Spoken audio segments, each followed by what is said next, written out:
Assalamualaikum, selamat siang anak-anakku mahasiswa statistik probabilitas.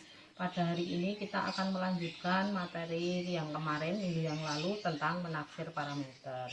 Kemarin kan baru membahas rata-rata, ini yang kasus 1 dan kasus 2. Masih ada kasus 3 dan kasus 4. Jadi masih posisinya di sini, dan nanti kita melanjutkan yang kedua yang selisih 2 rata-rata.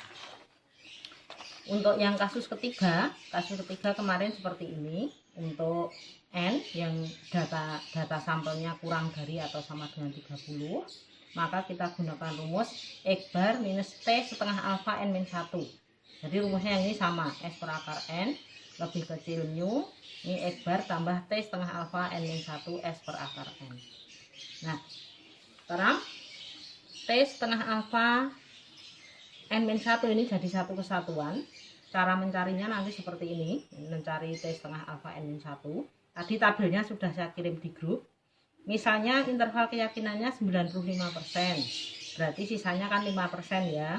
5% dibagi 2 itu 2,5% atau 0,025. Maka yang dicari nanti adalah 95% ditambah 2,5%, jadinya 97,5% atau 0,975. Nah, cara mencarinya nanti seperti ini. N-1 itu namanya derajat kebebasan atau degree of freedom. Nanti dicari dari sini. Ya, ini alfanya. Degree of freedom. Nah, ini degree of freedom N. Ini N-1. N-1 itu kalau misalnya dalam contoh ini N-nya itu misalnya 9, interval keyakinannya 95%, datanya ada 29, maka N-1-nya adalah 28. Maka dicari nanti 0,975, N-1-nya 29 kurangi 1 yaitu 28.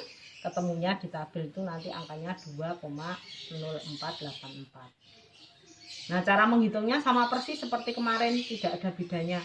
X barnya berapa dimasukkan, X bar dimasukkan, T setengah alfa N min 1 dimasukkan 2,0484. Nah, tergantung soalnya.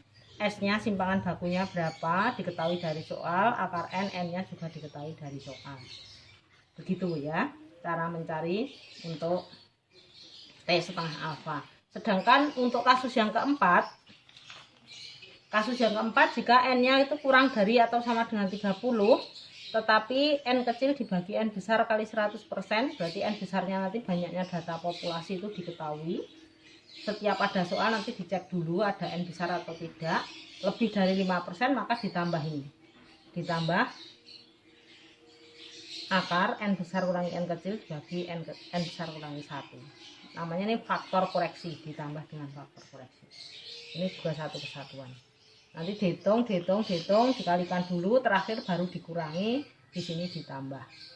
Nanti X bar dikurangi hasilnya berapa, ini dihitung, dikalikan, ini juga nanti X bar ini ditambah hasilnya ini berapa, sehingga hasil akhir nanti akan tetap berbentuk dari nilai rendahnya berapa, tingginya berapa gitu. Jadi dari kasus 1, 2, 3, 4 sudah selesai untuk menaksir rata-rata. Nanti tinggal dicocokkan hasilnya seperti apa, contoh soalnya sudah saya kirimkan. Yang berikutnya, yang kedua adalah kita sekarang menaksir selisih 2 rata-rata. Menaksir selisih 2 rata-rata berarti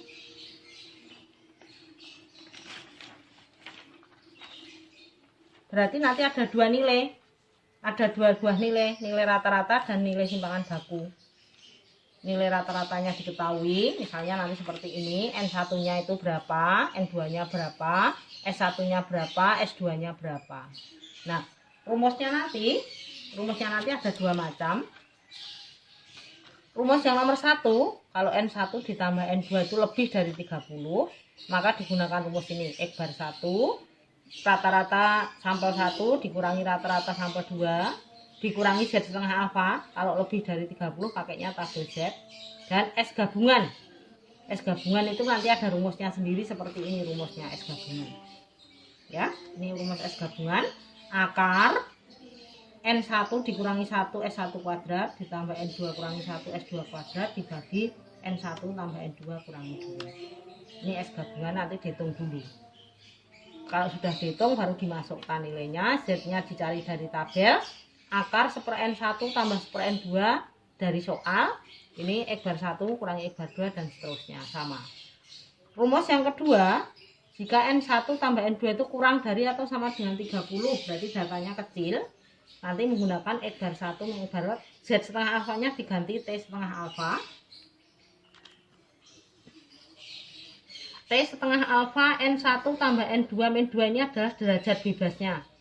Nanti N1 nya berapa, N2 nya berapa dikurangi 2. Ini untuk mengganti derajat bebas. T setengah alfanya caranya seperti tadi. S gabungannya rumusnya sama. Ini juga sama, ini sama. Nah, ini karena ada X1 dikurangi X2, maka nanti X1 itu dipilih yang nilainya lebih besar. Misalnya ya, X1-nya 100, X2-nya 125.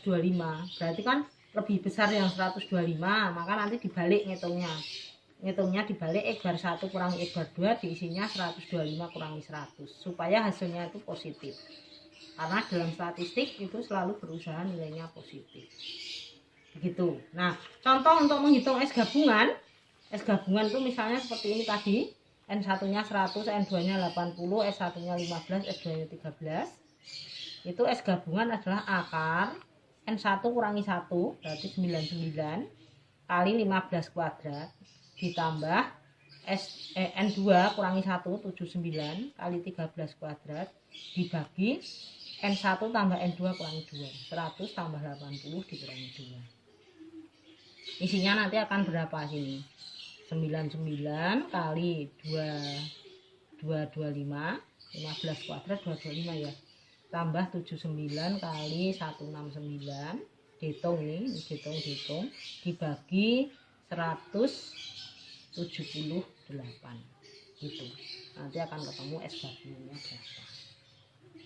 Kira-kira bisa ya. Akarnya yang terakhir aja. Nanti ini berapa dibagi 178. Nah, nanti akar berapa. Ketemunya yang terakhir, yang akarnya yang terakhir. Nanti ketemu. Misalnya akar 50 yang berapa 7, berapa gitu. Nah, untuk contoh soalnya misalnya kita ambil seperti ini, misalnya N1 datanya 50, N2 datanya 60, S1 nya isinya misalnya 10, S2 nya isinya 11 misalnya. Nah, ini nanti interval keyakinan, misalnya ini interval keyakinan misalnya 97% misalnya, atau 95% saja yang gampang. Nah, nanti S gabungannya dicari dulu. S gabungan adalah akar 49 kali 100 ditambah 59 kali 121 dibagi 110 dikurangi 2 berarti 108. Ini dihitung dulu. Itu ketemu S gabungan. Nah, interval keyakinan 95% ini isinya adalah 1,96. Kemarin sudah dihitung. Kemudian menggunakan rumus 1 atau rumus 2 dihitung nih N1 tambah N2. N1 tambah N2 ternyata kan 110 kan lebih besar dari 30. Berarti nanti menggunakan rumus 1. Tinggal masukkan sini X bar 1-nya berapa? Misalnya X bar 1-nya 200, X bar 2-nya misalnya 170. Maka ini langsung sini masukkan 200 dikurangi 170 dikurangi 1,96. S gabungannya dihitung berapa? Akar 1/50, 1/60. Sini sama, ini tidak usah diganti, ini diganti dilanjutkan sama, tinggal dihitung. Nah, misalnya N-nya itu N1-nya 15, N2-nya itu 10, S1-nya 7, S2-nya 6, X bar 1-nya 20, X bar 2 nya ini 23 misalnya. Nah itu N1 ditambah N2 ini kan cuma 25 berarti kurang dari 30, maka gunakan rumus yang kedua. Ini gunakan rumus kedua. Nah rumus kedua misalnya interval keyakinan 95%, maka caranya mencari seperti tadi. S gabungan dicari dulu, S gabungannya dicari dulu, cari ketemu. Interval keyakinan 95%, berarti cara mencarinya kayak tadi. Mencarinya seperti tadi. Seperti ini 95%. Nah, derajat bebasnya adalah 15 tambah 10 itu 25 dikurangi 2. 25 kurangi 2 berarti 23. Nanti dicari yang ini 0,975, ini yang 23. 23 itu dari N1 tambah N2 dikurangi 2, yaitu 15 tambah 10 kurangi 2 isinya 23. Nanti dicari angkanya sini berapa. Gitu. Oke ya, tidak ada masalah toh. Bisa menghitung ya, nanti dicoba, harus dicoba, kalau tidak dicoba nanti tidak bisa. Ini kita sudah sampai yang menaksir parameter yang kedua loh ini, ya. Sudah menaksir parameter yang kedua, yaitu yang kemarin rata-rata tambah yang tadi kasus 34. Sekarang yang selisih 2 rata-rata sudah, kasus rumusnya hanya 2, ini rumusnya 2. N1 tambah N2 nya besar atau N1 tambah N2 nya kecil. Besok proporsi dan selisih proporsi kita lanjutkan nanti sesudah lebaran saja. Jadi ini minggu depan kita libur. Oke, hari ini kita akhiri sampai di sini dulu. Selamat mengerjakan soal, selamat mencoba. Kalau ada masalah bisa ditanyakan melalui grup atau melalui Japri Ibu. Selamat belajar, semoga tidak ada masalah apa-apa. Selamat siang. Assalamualaikum warahmatullahi wabarakatuh.